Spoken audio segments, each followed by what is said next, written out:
अफगानिस्तान से दहशतगर्दों के हमले रुक ना सके। पाक अफगान बॉर्डर पर सरहद पार से दहशतगर्दों की फायरिंग, 5 फौजी जवान दिफाए वतन पर कुर्बान हुए। ISPR के मुताबिक अफगानिस्तान से दहशतगर्दों ने सरहद पार पाकिस्तानी सिक्योरिटी एहलकारों पर कुरम जिले में फायरिंग की। पाक अफगान सरहद पर दहशतगर्दों ने एक बार फिर से हमला किया है। पाक फौज के 5 जवान शहीद हो गए। पाक अफगान बॉर्डर पर भी आज फायरिंग का तबादला हुआ, तो सारे ताने बाने जाके अफगानिस्तान में मिल रहे हैं। आज भी 5 जवान शहीद हुए। और वो जो हम बात बात पे कहते हैं हिंदुस्तान वो कर रहा होगा भाई, पर ये जो है ये कुरम एजेंसी पे जो अटैक वो हिंदुस्तान ने कराया है। ये कौन आया है वहां से? बलूचिस्तान का जो अटैक है वो भी खत्म हुए घंटे नहीं गुजरे, आज फिर इतलात हैं कि कुरम एजेंसी में अटैक हो गया और कैजुअल्टीज हुई हैं। और मतलब वो जो खबरें हैं कि कुरम एजेंसी में अटैक हुआ है, हमारी पोस्ट पे अटैक हुआ है। तो वजूहात और टाइमिंग इस वक्त ये हमले क्यों ज्यादा होना शुरू हो गए? कि जो ही हमला होता है और तवज्जो हटाने के लिए, डिफ्लेक्ट करने के लिए हमारी ब्यूरोक्रेसी, दोनों सिविल मिलिट्री ये बताना शुरू कर देते हैं कि इनके डांडे जो हैं उधर से मिलते हैं। ये मेरा ख्याल है सिलसिला अब खत्म हो जाए। से दहशतगर्दों के हमले रुक ना सके। पाक अफगान बॉर्डर पर सरहद पार से दहशतगर्दों की फायरिंग, 5 फौजी जवान दिफाए वतन पर कुर्बान हुए। ISPR के मुताबिक अफगानिस्तान से दहशतगर्दों ने सरहद पार पाकिस्तानी सिक्योरिटी एहलकारों पर कुरम जिले में फायरिंग की। अफगानिस्तान की सरजमीन पाकिस्तान के खिलाफ इस्तेमाल नहीं होगी, ये यकीन दहानियाँ बारहा करवाई गई। इसके बावजूद भी हम देख रहे हैं कि बलूचिस्तान में जो हमले हुए और फिर पाक अफगान बॉर्डर पर भी आज फायरिंग का तबादला हुआ, तो सारे ताने बाने जाके अफगानिस्तान में मिल रहे हैं।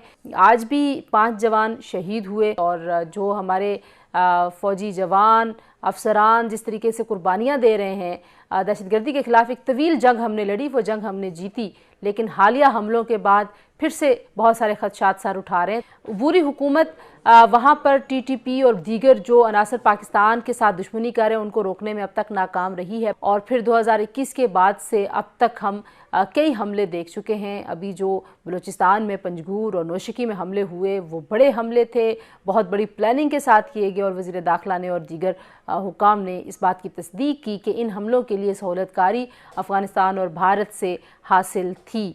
अब अफ़गानिस्तान जो कि एक तरह से दोबारा से डिस्टेबलाइज हुआ है, वहाँ पर कोई निज़ाम हुकूमत मौजूद नहीं है, जो बुरी हुकूमत है उसकी उस तरह से रिट कायम नहीं है, तो वो हमारे लिए ज़्यादा बड़ा ख़तरा बन गया। इस ख़तरे से हम कैसे निपटें? तो वजूहात और टाइमिंग इस वक्त ये हमले क्यों ज़्यादा होना शुरू हो गए? क्योंकि हमने 6 साल देखा था, काफ़ी कम हो गई थी हमलों की तादाद और दहशतगर्दी का जोर भी काफ़ी हद तक टूट गया था। हमने फ़ौरन कह दिया या फ़ौरन नहीं भी कहा, कुछ ज़राए होंगे। ज़ाहिर है रियासत के पास तो बहुत सारे रिसोर्सेज हैं, वसाइल हैं, उनको बुरुएकार लाते हुए ये फाइंडिंग्स होंगी कि अफ़गानिस्तान में सहूलतकारी के शवाहिद हैं और फिर भारत में भी सहूलतकारी के शवाहिद हैं। लेकिन हम रास्ता रोक नहीं पा रहे।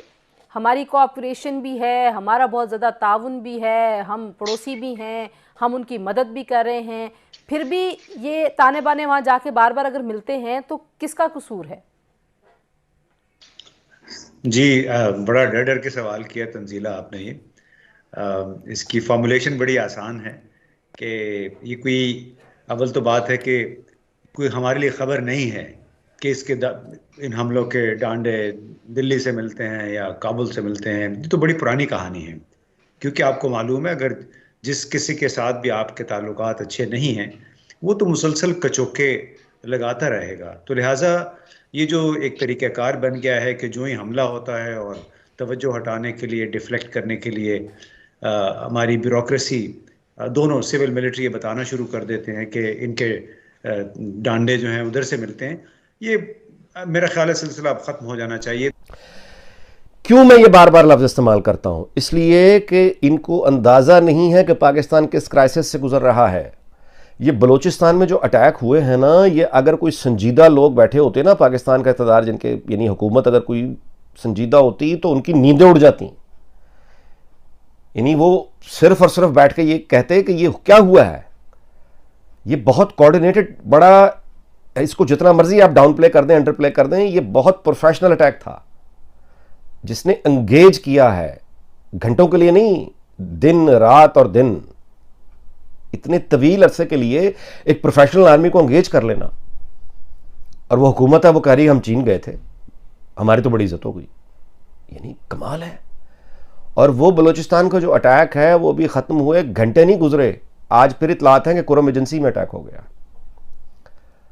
और कैजुअल्टीज हुई हैं। और मतलब वो जो खबरें हैं कि कुरम एजेंसी में अटैक हुआ है, हमारी पोस्ट पे अटैक हुआ है, हमारे लोगों पर अटैक हुआ है, अब जाहिर है कि उसका जब तक ISPR से कोई कंफर्मेशन नहीं आती, ऑफिशियल कंफर्मेशन नहीं होती, आदमी उस पर कोई तबसरा करने से कासिर है कि बताइए कौन सा वो पाकिस्तानी हुकूमत है, कौन सा वो पाकिस्तानी है, किस तरह की हुकूमत है कि आप हमलों की जद में हैं और बड़े सीरियस अटैक्स हैं, ये रुक नहीं रहे, बढ़ते चले जा रहे हैं, और बजाय इसके कि ये इस वक्त अपोजिशन को साथ लें, कौम के बच्चे बच्चे को साथ लें, इत्तेहाद और इत्तफाक का पैगाम दें और बताएं कि हम इस खतरे, एक खतरा हम पे आगे, जंग आ गई है भैया, और क्या है, जंग से ज्यादा आगे क्या है, वो आ गई हुई है। उस तरफ तवज्जो नहीं कर रहे, अपोजिशन को असेंबली में, पार्लियामेंट में कहीं दूर दूर तक उसका निशान नहीं है, जहां असल खतरा है उसका जिक्र ही सिरे से नहीं है।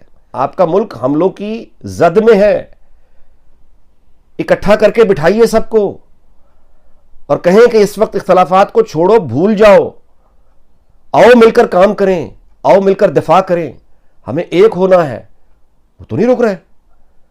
अगली बात आपसे बताऊं, ये जो अटैक हो रहे हैं ना, ये तरीके तालिबान का, पाकिस्तान का माजी का तरीका नहीं है। ये तो औरतों बच्चों को मारने वाले लोग हैं, बाजारों में बम चलाने वाले लोग हैं, मस्जिदों में नमाजियों को मारने वाले लोग हैं। इनका पहले यही तरीका रहा है ना, औरतों बच्चों को मार के कहते थे कि हम ठीक कह रहे हैं, यही कहते थे ना। अब वो क्या कर रहे हैं, अब उनके अटैक्स में प्रोफेशनलिज्म है, उनका अटैक सोफिस्टिकेशंस की तरफ आ चुका है। ये माजी की तहरीक तालिबान पाकिस्तान नहीं रही, इनके साथ और लोग मिल चुके हैं। कौन है वो, कहां से सपोर्ट आ रही है? ये शेख रशीदों का मामला नहीं है जो खड़े होकर कह दें कि इंडिया इन्वॉल्व था, इंडिया इन्वॉल्व था, जान छुड़ा के निकल जाए। नो,